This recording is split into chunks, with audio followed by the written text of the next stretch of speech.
양성 유방암, 선행 항암 치료, 면역 관문 억제제와 관련해 가지고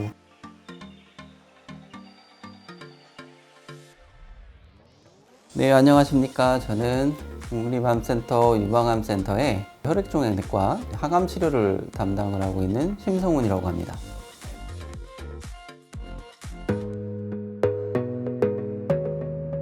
네, 유방암은 말 그대로 유방에 생기는 암의 종류 형태를 갖다가 유방암이라고 통칭을 하는데, 그 세부적으로는 한 3가지 정도로 저희들이 나누고 있습니다. 그게 이제 호르몬 수용체 양성 유방암, 허투 양성 유방암, 그리고 그 2가지가 없는 3중 음성 유방암이라고 통상적으로 나누고 있습니다.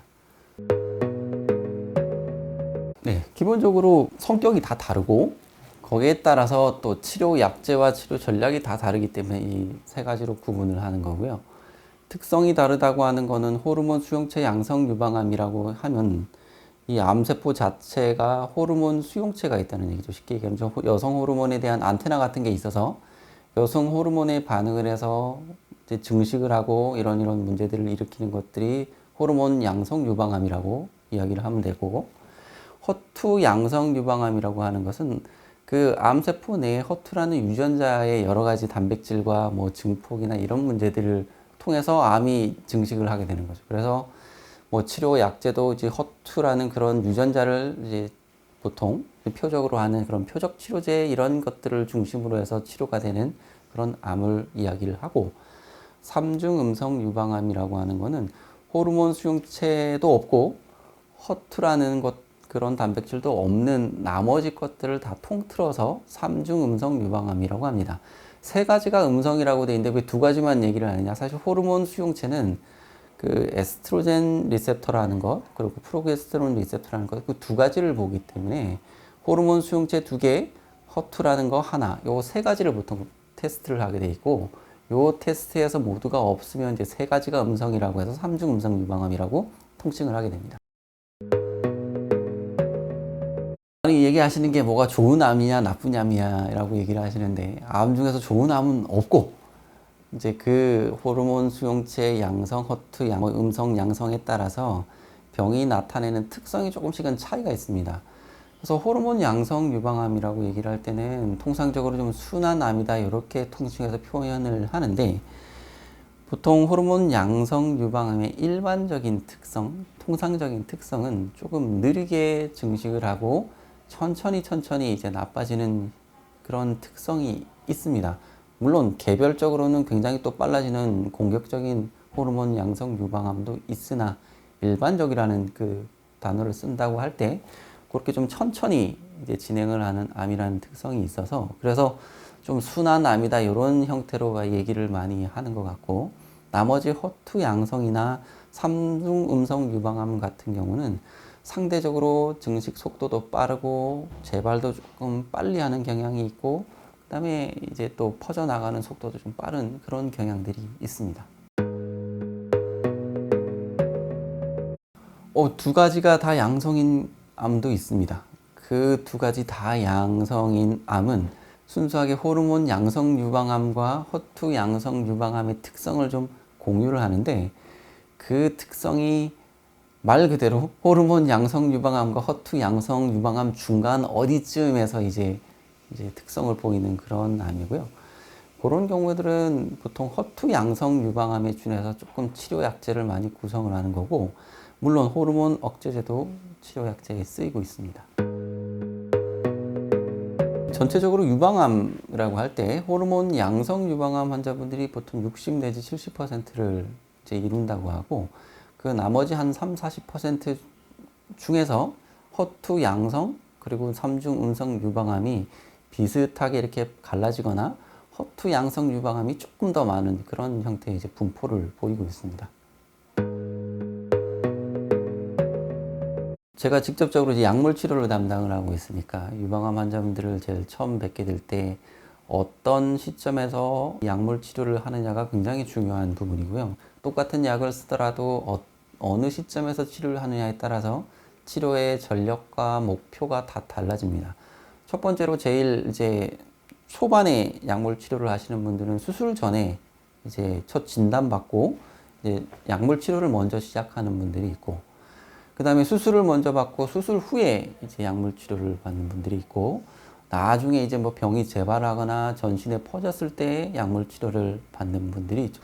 세 가지 상황으로 나눌 수가 있고, 수술 전 항암 치료를 보통 뭐 선행 항암 치료 뭐로 불리고 있습니다만, 일단은 기본적으로 수술 전에 항암 치료를 하는 그 경우에 치료의 목표는 수술 전에 약물 치료를 통해서 크기를 줄이고 수술을 좀 더 편하게 하고 궁극적으로는 재발을 이제 줄이기 위한 목표가 되죠. 그렇기 때문에 첫 번째 일단 가장 당면한 목표는 약물 치료를 통해서 병을 줄이고 그 다음에 수술까지 무사히 가는 게 가장 큰 당면의 목표가 되겠죠.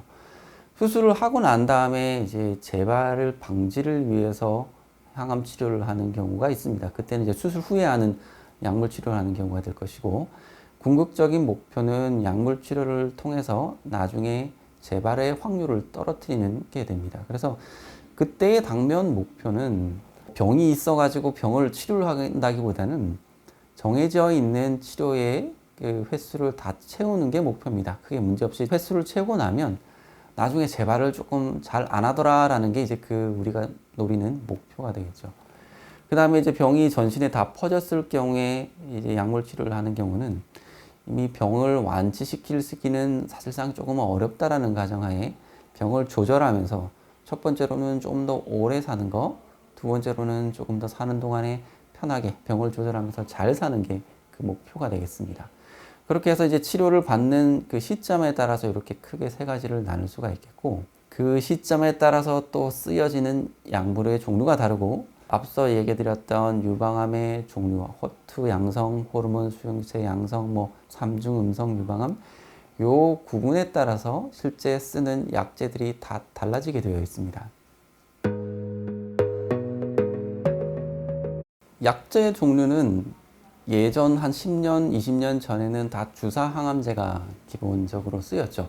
유방암에서는 사실 여전히 예전에 쓰던 주사 항암제가 중요한 위치에 있기 때문에 이외의 약제로 이제 먹는 호르몬 억제제, 그리고 표적 치료제, 그 이외에 또 면역 관문 억제제, 이런 것들의 종류들이 이제 지금 막 개발이 돼서 지금도 쓰이고 있습니다.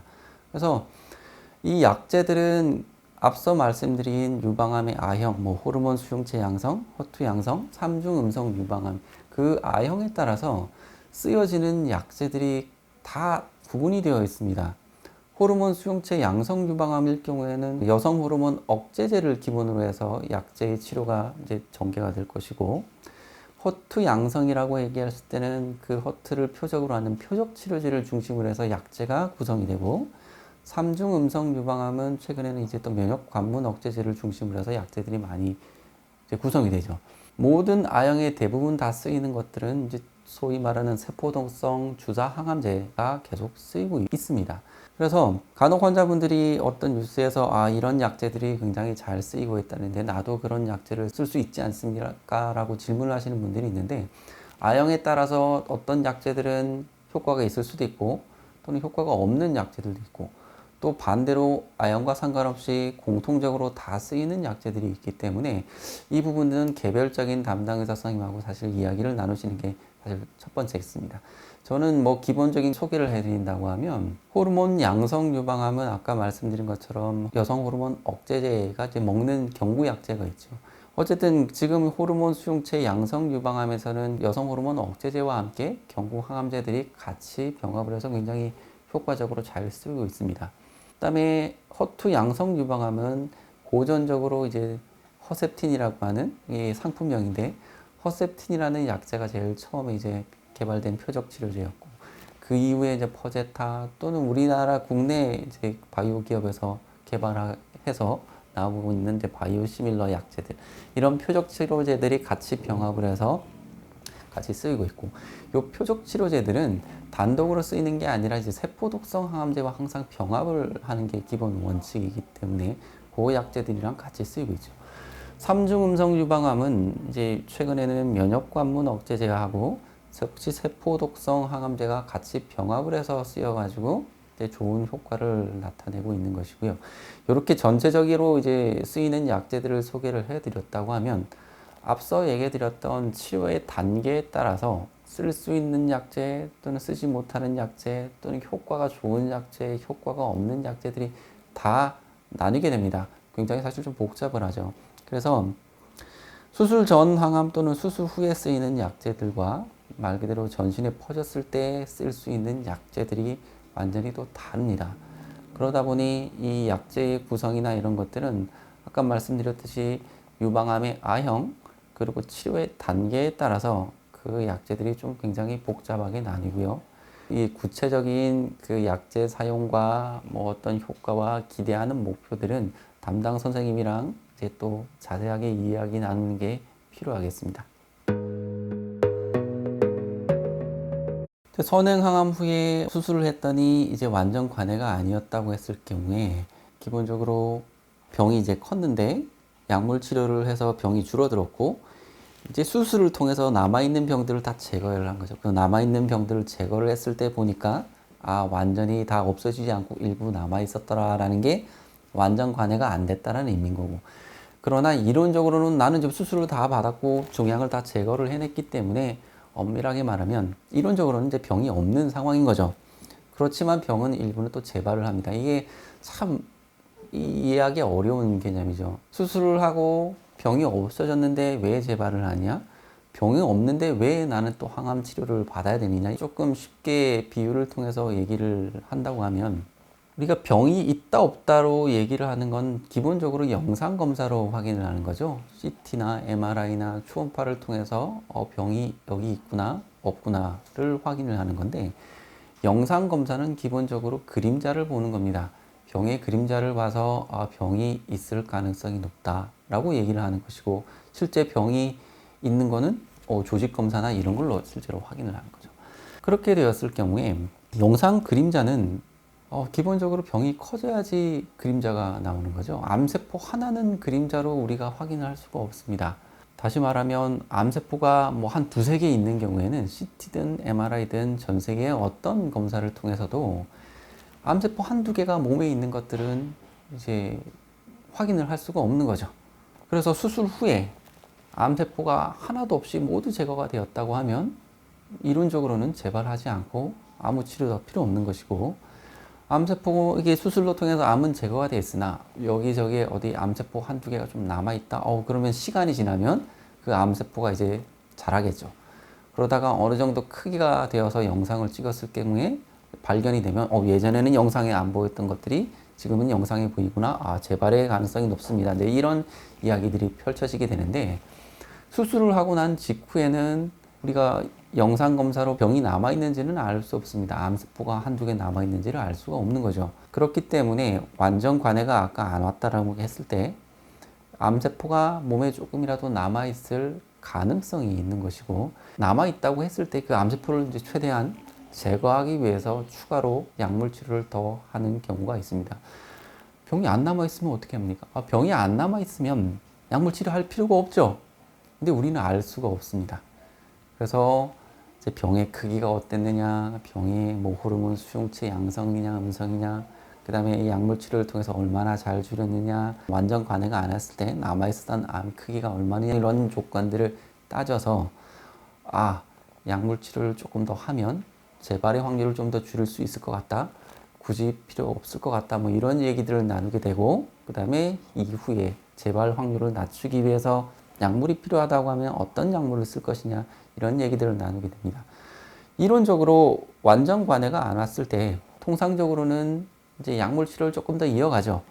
호르몬 수용체 양성 유방암일 경우에는 완전 관해나 상관없이 어쨌든 먹는 호르몬 억제들을 계속 투여하게 되고 헐투 양성 유방암일 경우에는 완전 관해가 아니었다고 하면 캣사일라라는 그런 표적 치료제 같은 약제가 있습니다. 그런 약제를 통해서 재발의 확률을 조금 더 줄일 수 있다고 되어 있고 3중 음성 유방암일 경우에는 여러 가지 이제 약제 조합에 따라서 조금 달라집니다만 뭐 면역관문 억제제를 쓰는 경우도 있고 우리 캡사이타빈이라는 이제 먹는 항암제를 통해서 이제 또 그 확률을 조금 더 줄일 수 있다고 되어 있고 그래서 그 경우에 따라서 이제 필요한 약제들을 조금 더 선택을 해서 재발의 위험을 낮추는 그런 치료를 계속 이어가고 있습니다.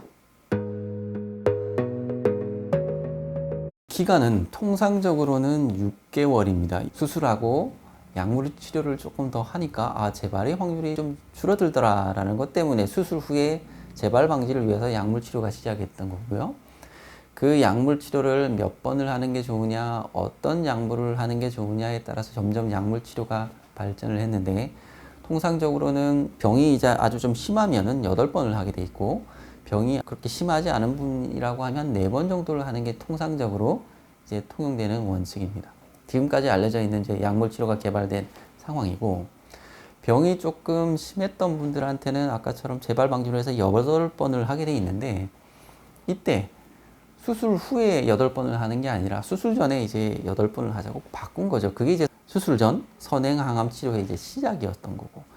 그러다 보니 선행항암 치료를 하시는 분들한테는 통상적으로 약물 치료가 8번 정도가 일반적인 치료 횟수가 되어 온 거죠. 뭐 4번만 하면 안 됩니까? 뭐 10번 더 하면 안 되냐요?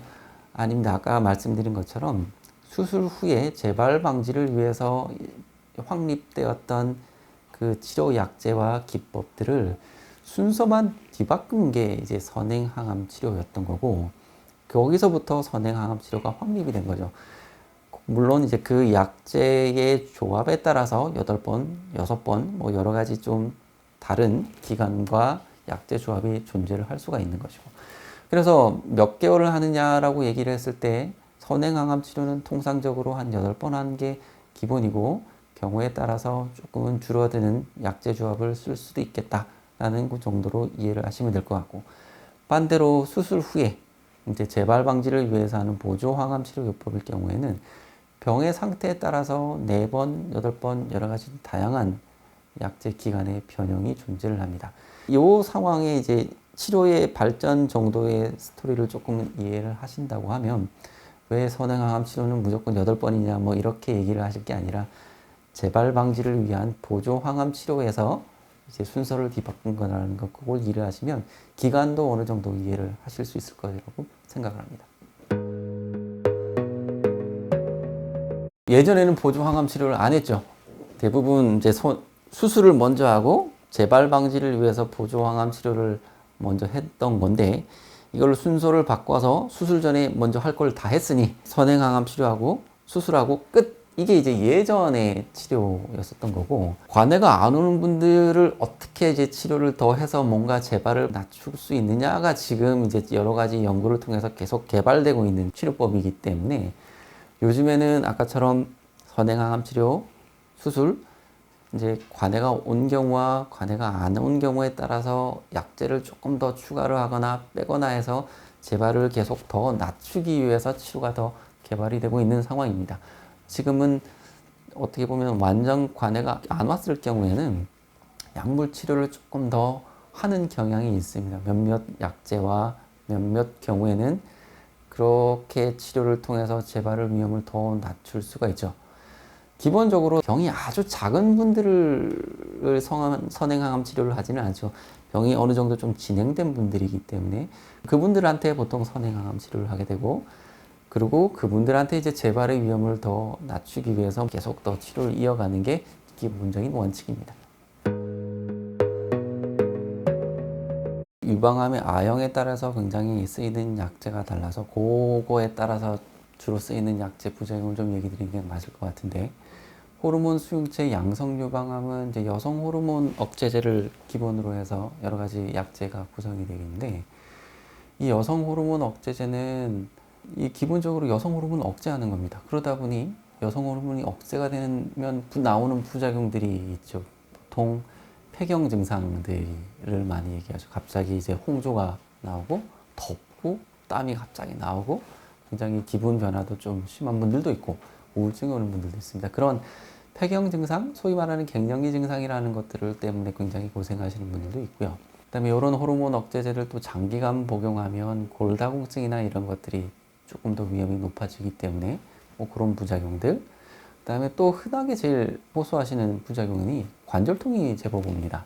손가락 마디마디 또는 무릎, 어깨 여러 가지 관절통 때문에 한 50대 중후반 분들이 할머니가 된 것 같다고 얘기하시는 분들도 있어요. 뭐 그런 부작용들이 통상적으로 여성 호르몬 억제제의 부작용일 것이고, 허투 양성 유방암은 이제 표적 치료제를 중심으로 하는 약제 구성들이 이어지는데, 이 표적 치료제는 단독으로 쓰이지 않고 아마 세포독성 항암제랑 같이 병합을 해서 많이 쓰이기 때문에 가장 흔하게 겪는 이제 부작용이 아마 세포독성 항암제 때문에 나오는 부작용일 것이고, 이 허투 양성에 쓰이는 그 표적 치료제의 부작용은 아마 크게 느끼지 못하는 경우들이 많습니다. 이 순수하게 표적 치료제의 부작용만 얘기를 한다고 하면 뭐 크게 많지는 않은데, 저희들이 좀 관심 있게 보는 거는 심장 기능이 가끔씩 떨어지는 분들이 있습니다. 뭐 환자분 본인이 별로 느끼지는 못하지만 심장 기능에 어떤 저하가 오지 않느냐 가끔씩 유심히 저희들은 보고 있고, 그 다음에 이걸 좀 오래 쓰시는 분들은 아마 손톱이 자주 부서진다라고 호소하시는 분들이 있어요. 그거는 아마 그 표적 치료제를 좀 쓰다 보면 나오는 그러한 증상들일 것이고, 그 이외에 조금 피곤하다든지 이런 부작용들을 얘기를 하나 표적 치료제의 부작용이 그렇게 크지는 않습니다. 대신에 이제 세포독성 항암제의 부작용들이 여러 가지가 많이 나오는 것이고, 3중 음성 유방암은 이제 면역관문 억제제와 관련해 가지고 치료가 구성이 되는 경우들이 좀 요즘에 많아서, 이 면역관문 억제제의 부작용은 다른 약제들의 부작용하고 조금은 다릅니다. 면역관문 억제제 자체가 우리 몸의 어떤 면역세포들을 활성화시켜서 암세포를 공격하게 만드는 약제이기 때문에, 이 활성화된 면역세포가 암세포를 공격을 하면 몸에 좋은 효과를 나타내겠지만, 얘네들이 암세포만 공격하는 것이 아니라 정상 세포들을 공격하는 경우가 있습니다. 그때는 다 부작용으로 나타날 수가 있습니다. 어디를 공격하느냐에 따라서 부작용의 종류들이 굉장히 다양하죠. 제일 흔한 경우들이 우리 몸의 내분비 기관들을 공격하는 경우들이 꽤 있습니다. 내분비 기관이라고 하면 우리 제일 흔한 건 갑상선 호르몬을 분비하는 내분비 기관이죠. 갑상선 또는 부신, 여러 가지 이제 몸에 필요한 부신 피질 호르몬들을 분비하는 것이고, 또 우리 몸의 호르몬 분비 조절의 중추를 담당하는 뇌하수체나 이런 것들을 공격을 하는 경우들도 있죠.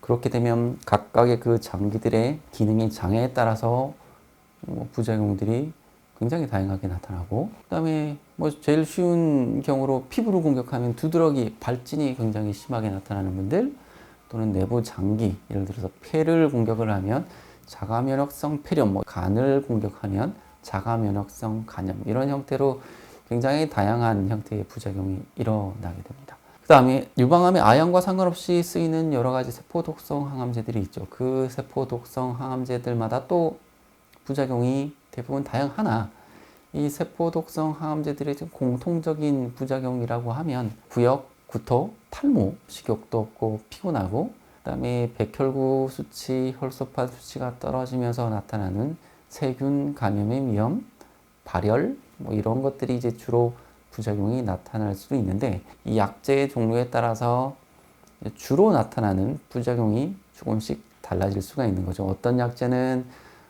세균 감염의 위험이 굉장히 좀 높은 세포독성 항암제도 있고, 어떤 항암제는 세균 감염의 위험은 그렇게 높지는 않으나 굉장히 메스꺼워하는 그런 이제 부작용을 가진 약제들도 있고, 어떤 것이 주로 좀 심하느냐 적으냐의 차이들이 조금 있을 수는 있으나, 세포독성 항암제들은 대부분 좀 비슷한 부작용을 공유한다고 생각을 하시면 될 것 같습니다. 대부분 치명적인 부작용은 1%도 채 안 되는 그런 확률로 가지고 있기 때문에, 결국은 치료하는 담당 선생님이랑 같이 잘 이제 관리를 하면서 치료하는 게 중요하겠습니다. 요즘 인터넷이 발달을 하면서 검증되지 않은 의학 정보가 범람을 하는 것 같습니다. 이럴 때일수록 더욱더 신뢰 있는 정보를 제공하는 기관이 중요해졌습니다. 국립암센터는 암 치료와 암 정보를 제공하기 위해서 세워진 국립기관입니다. 정확하고 올바른 정보를 제공하는 국립암센터 UT와 함께 하십시오. 감사합니다.